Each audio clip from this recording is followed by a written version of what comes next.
The Gordon Gecko.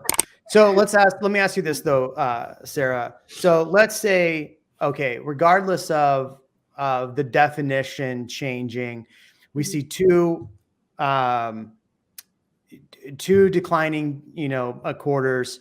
And let's say it's inevitable that we're currently in a recession, or about to go in a recession. What do you think that actually means for the housing market, for interest rates, and all the above? Because earlier you said that going into recession would actually bring down rates. So my question is, does that drive people back into the market? And does that help with all these price fluctuations we're seeing right now?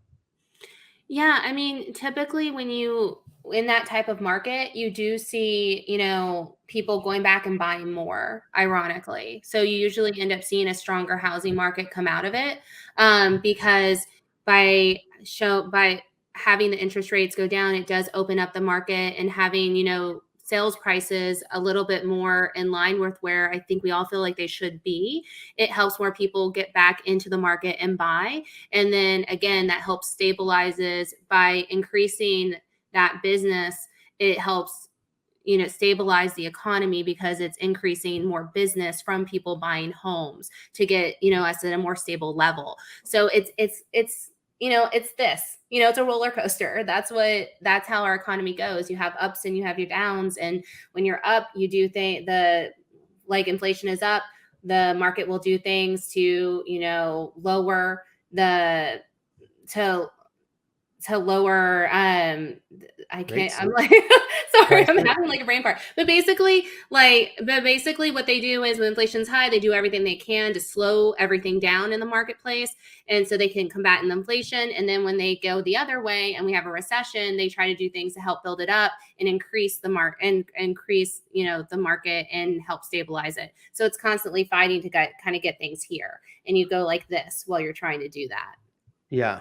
So we're seeing a lot of, and I did a video about this a week ago, a lot of FOMO sellers, right? So they're doing what buyers did a while ago, where they're seeing the market start to soften. So oh, I got to sell before prices come down, because there's people out there saying the market's going to crash 50% or whatever. What are your thoughts on, if, let's say in 4 months, they announce that, hey, we are in a recession? Do you think people selling right now just have paper hands? Ian. I remember when I was actually trying to buy a house in 2008, and I didn't close because it was right as the recession was starting. And they said, the appraiser came back and said, it's not worth it, yada, yada. Anyway, didn't close on it. And so, but I remember learning a lot more at that point. And the thing that sticks out is, be ready for when there is. And if you have the cash, you'll win. If you're ready for that to happen. I'm not saying that you want it to happen, but I'm saying this is where a lot of people historically that make good decisions with their money gain wealth, because there's opportunities out there. You know that prices are down, jobs are lost. You may be in a position to be able to improve your livelihood and that of your family and friends. And so I would just pay close attention. I don't even know if that was part of the question, but that's how I feel about this situation. I think people are more educated now than they were, because 2008 kind of came out of nowhere for people, where now we've been talking about it, and there's YouTube and there's all these things across the internet that are educating, or partially educating people, but at least they are aware that something is happening. If you hear everybody saying the market's going to crash, and everybody assuming the market's going to crash, people just assume it's going to crash, and they start waiting for the crash. But I think what's probably going to happen is that I don't think that we've seen the bottom yet of where the housing prices are going to come back to, because at this point, what happens is, once you, like with any asset that you can see is coming down, you're going to see it peak. And most people aren't going to get in for a while until they can see it level back off again. So I think it's going to be a while before a lot of buyers jump back into the market. But then when they do, I think they're going to all jump back in together with retail, like investors, like people that are buying investment properties again. So But I don't think that's happened yet. I think that we're still at least a few months away from that. Yeah. Well, and I wanted to hit something too on something you guys said about the prices coming down. And I will say this as well, is that we haven't seen any depreciation yet. We're still appreciating.